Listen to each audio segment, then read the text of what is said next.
You are so part of the world that your slightest action contributes to its reality. Your breath changes the atmosphere. Your encounters with others alter the fabrics of their lives and the lives of those who come in contact with them. The tribe spreads out to intersperse amongst countless families, and families join to form nations, and the entire congregation was in fact a palpable and visible and interconnected configuration.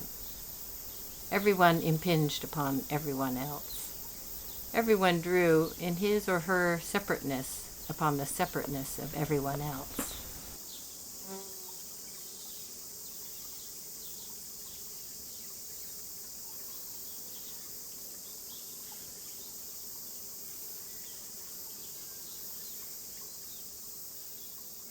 We just happen to be in one thread of this wave, and we have the illusion that we are the only ones.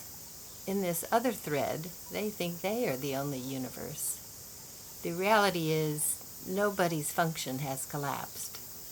In time travel scenarios, you would simply go from one thread to the next, one timeline to the next timeline, and the two look awfully similar.